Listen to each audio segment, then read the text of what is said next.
Thank you, President Christ, so much. The Board of Trustees, distinguished alumni, my fellow honorary degree recipients, who I am so proud to be in the company of. We have an architect and a climate scientist, a writer, and I get to talk because I'm on Glee. What a world we live in. Parents and friends, and of course, all of you, the Smith College class of 2012. You, ladies, are about to receive a piece of paper that proves to the world you are now fit to join the ranks of an elite and tremendously powerful group of game-changing women. The Smith class of 2012. Smith women have transformed cuisine, spearheaded social movements, created great literature, and in the case of my friend Piper, class of 92, even gone to prison. But damn it, when a Smithy goes to prison, she writes a clever and compelling book about it. Just know, the fact that you sit here in a chair assigned to you, with your bright, shiny faces, looking gorgeous in your caps and gowns, just know you're welcome. You've actually done far more than I was able to accomplish back on my college graduation day back in 1982. As a young person, I was a victim of overwhelming angst and free-floating anxiety. I spent a great deal of my time running around like a chicken with its head cut off. This ongoing frenzy caused me to send in my graduation registration without a stamp or a return address. After my 4 mostly unfocused years as a solid C student at Illinois State University, thank you, go Big Red, in the aptly named Normal, Illinois, I sat where you now sit, hoping to God my name would be called and I would receive my diploma. I realized my postal boo-boo just as the envelope left my hand and dropped into the mailbox. And instead of figuring out a way to remedy this, I did what I have always done when I lack forethought and impulse control. I crossed my fingers and I hoped for the best. With my entire family out there in the audience, wearing a cap and gown that I swiped when no one was looking, sitting in a chair that I was sharing with my good friend Jeannie Mahoney, I held my breath and prayed to hear my name. They finished with the L's and were on to the M's when my heart sank. As Jeannie took her diploma from our dean, she whispered in his ear that my name had been left out. Gratefully, he called mine after hers. Of course, he didn't have a diploma for me, but he did shake my hand, and my parents sitting way back were none the wiser. Now, I know that none of you would have been so scattered and focused leading up to this day because you are the Smith College class of 2012. You are exceptional women. If you were not an exceptional woman, you would not be here today. I feel I know quite a bit about Smith women because I married one. I know from living with Laura, class of 91, and loving Laura, class of 91, that the experience of attending this fabulous college is simply transformative. Your lives will take on different paths, but you will always be Smithies. You are women of Smith. You are fiercely independent. You are wickedly smart, trailblazing, uber confident, and shockingly entitled. Like I told you, I live with one of you. I have no doubt you will continue this legacy and you will change the world, ladies, and we need you to, now more than ever. But in this moment, young ladies and Ada Comstocks, on this most auspicious of days, I want you to take a breath and reflect. Don't blow through this day, even if you're overwhelmed with family or maybe you're just a little bit drunk. Take a breath. You have successfully completed a journey at an exceptional institution of learning, and attention must be paid. I'll tell you, if I could do so much of my life over, I would have taken more moments like this to breathe. I would have spent more time focusing on what was right in front of me instead of recoiling from what is because it didn't look or feel exactly as I imagined it. I wouldn't have been forever trying to look around the corner to see what's next, what's next. I'd have taken in the beauty of this moment and greeted everything in my life with a big yes and, which leads me to what I'd like to talk to you about today. And today is all about you, but just a little bit about me. I was born a red-faced, screaming malcontent with sparkling blue eyes and chubby cheeks. Along with this extra helping of angst, I felt alien in a world and in my own body, as I was sure I should have been a boy. I spent most of my youth deeply disappointed so much of the time because nothing ever looked or felt the way I imagined it should. I wanted to ride my bike and have my shirt off all summer. I wanted to play Little League baseball. I didn't want to wear a dress or curl my hair. And I was only happy with a clear blue sky, so you can imagine I'm thrilled today. But I lived in Illinois, where winter goes until May, and spring usually skips us all together. And if a day loomed cloudy, as it usually did in Illinois, my poor mother would fear my lashing out at the weather for having let me down.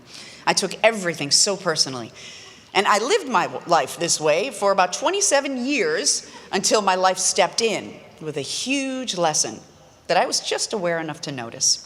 Now, at the time, I fancied myself a serious actress. Sketch comedy was not at all on my radar. In fact, it was a bit beneath me.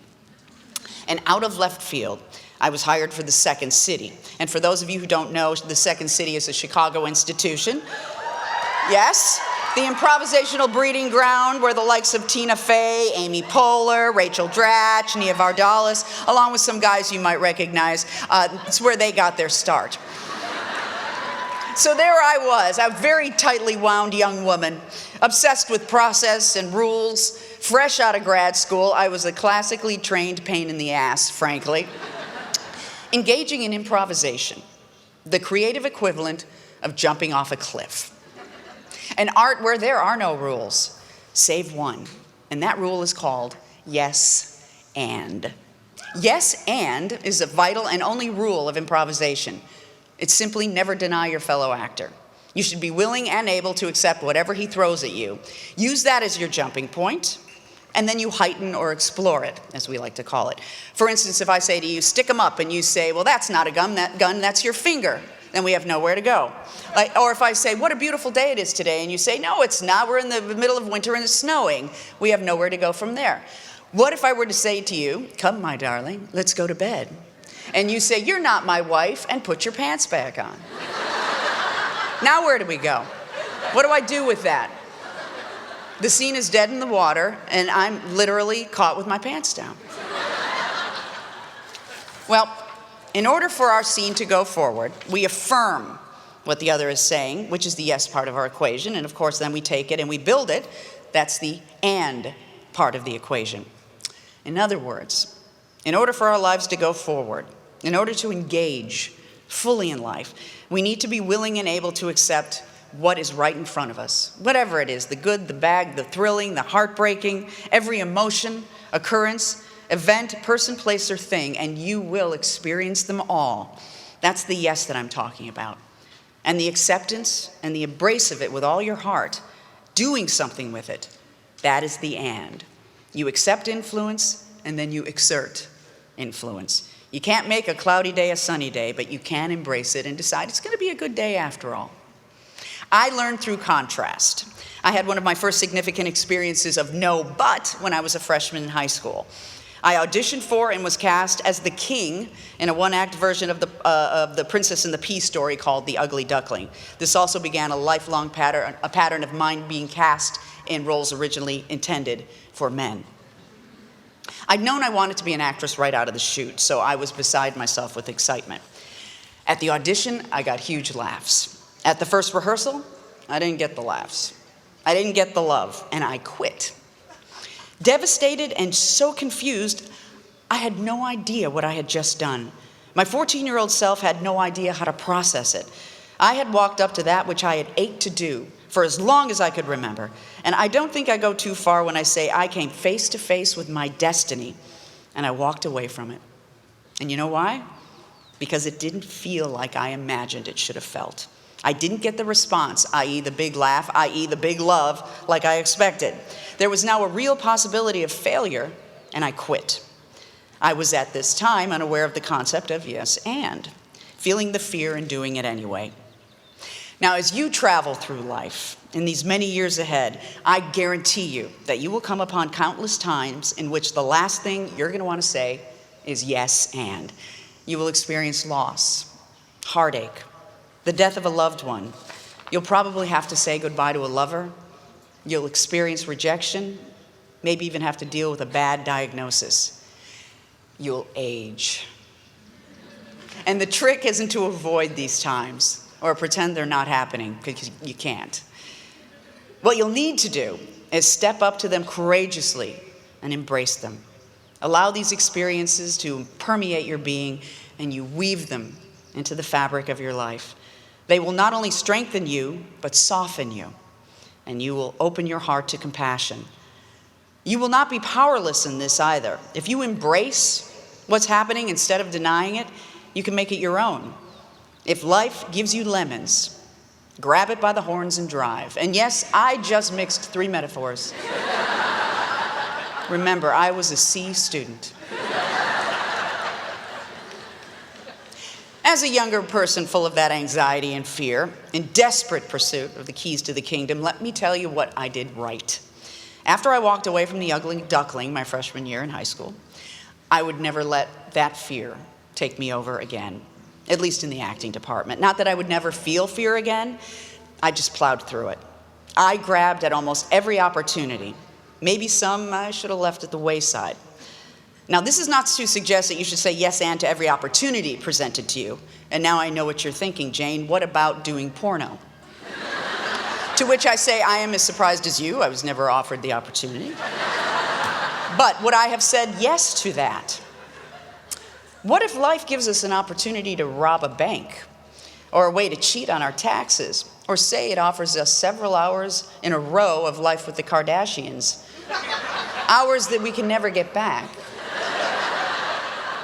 To this I say, you can always trust that when you're coming from your highest self and from your heart, you'll know when to say yes and, or when to engage in the awesome power of no way. Now, this yes and way of life may not be the most natural thing for you. Smith College class of 2012, you are highly edumacated. You are so schooled in critical thinking, it almost hurts to look at you. The point of your education is to get you to poke holes in theories, to question, to be loath to accept anything at face value. Yes and may not roll trippingly off your tongue and into your life. Your job is to honestly discern for yourself if you're saying no to an opportunity out of fear, or you're simply exercising good judgment. Now, for me, the hardest thing to get past was my need to plan. And you might understand this. I thought I had to have a plan or a strategy to get where I wanted to go. From my earliest moments, I knew I wanted to be a performer, an actress. I had a driving, anxiety-filled ambition. And growing up in this concrete jungle of a suburb just south of Chicago, I had no idea how to get there. Just show me the roadmap, I would beg, or just please, somebody drop down from the heavens, take my hand and show me the way. I was ripe for a cult. So I took to rules and regulations and parameters, and in an effort to feel safe. While I waited for that clear plan of action, I would at least have the illusion of certainty in what has always felt to me to be an unsafe, unpredictable, and ever-changing world. Well, it turns out that I just had to be willing to take chances, look at what's right in front of me, and greet everything with a big yes and of course then putting my heart into everything I do. My counsel to you, women of Smith College: let life surprise you. Don't have a plan. Plans are for wusses. You know, if my life went according to my plan, I would never have the life I have today. Now, you're obviously very good planners or you wouldn't be here, so stop it. Stop it now. Don't deprive yourself of the exciting journey your life can be when you relinquish the need to have goals and a blueprint. They don't have goals. I guess I'm assuming all of you are as terrified as I was of life. So you know that when you feel sick to your stomach, it's a good thing. It signals opportunity for big growth ahead. Something's coming, something's good. So don't ignore the nausea. Step up to it. Now, at one point in my life, I had had a lean financial year.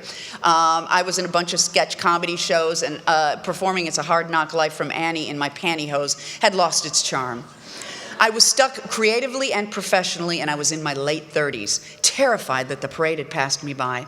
The thought of writing a show by myself and for myself began to bubble up to the surface of my consciousness, and it made me very sick to my stomach.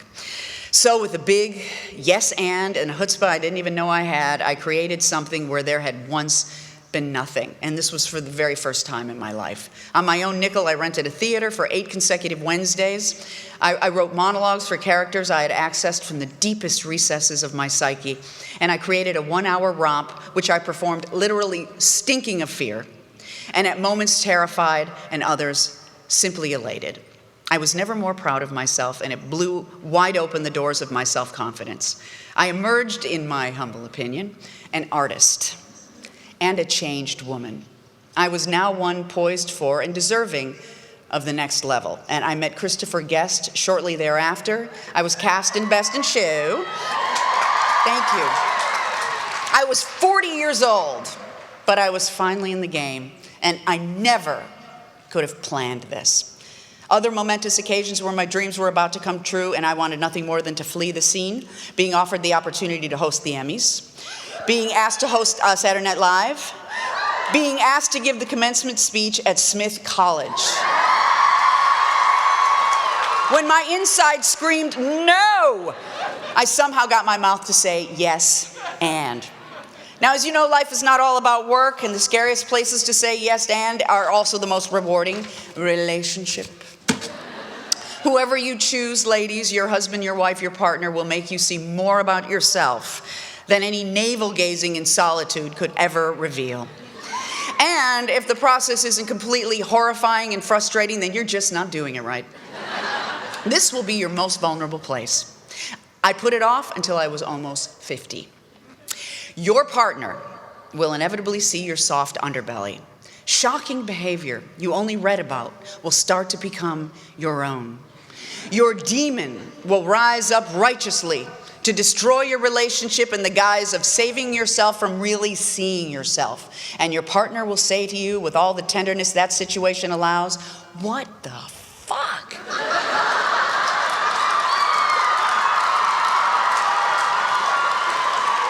You'll want to break up with yourself.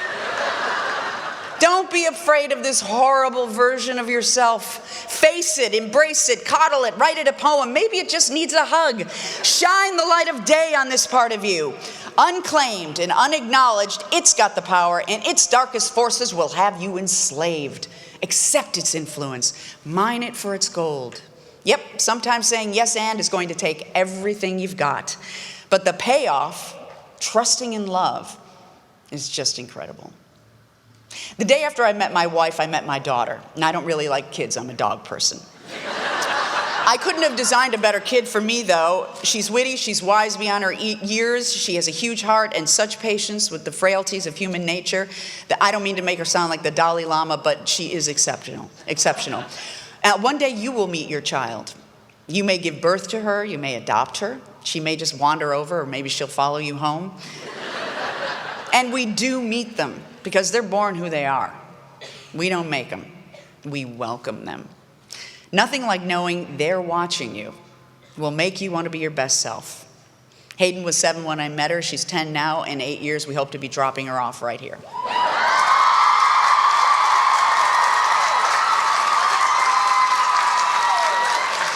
Children also remind us that life is constantly changing and moving ever forward. It is true, it doth not stop. I really came to know this when I turned 40 years old. I am a late bloomer, folks. The big 4-0 was much anticipated for me. I resolved to have a party for myself and actually mark it, celebrate it, say yes and to it. So then I turned 40 years old one day. And you know what happened? I turned 41. And then you know what happened? I turned 42. And it just kept going on like that. The number just kept going up. And I was like, wait, somebody press the pause button. I just got used to being 40. And the time goes faster as you get older. And the world keeps changing. So my advice to you, live in the moment. Stay fluid. Roll with those changes. Life is just one big, extended improvisation. Embrace the ever-changing and ever-evolving world with the best rule I've ever found, yes and. Accept the world for what it is, and at the same time, make it your own. And I especially want you to make it your own. You are a particular variety of person, Ms. Smithy.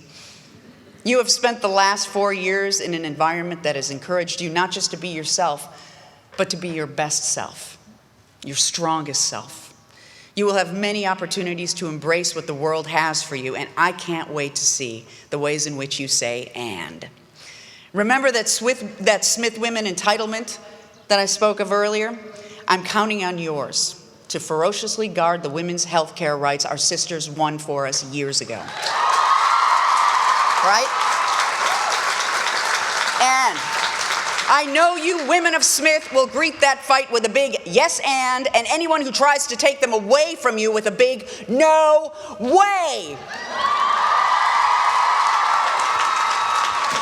In conclusion, I know you'll never forget your experience here because you are a part of an incredible legacy. I'll be at a party with my wife, and she'll be meeting one person after another, and if by chance she happens upon a fellow Smithy, both their eyes light up. They already share a profound connection. They both had a unique and extraordinary experience, and today I become a Smithy. That same piece of paper that my wife and all of you toiled for years to get, I get for a handshake. And I am so proud to be one of you. Enjoy this day, and thank you so much.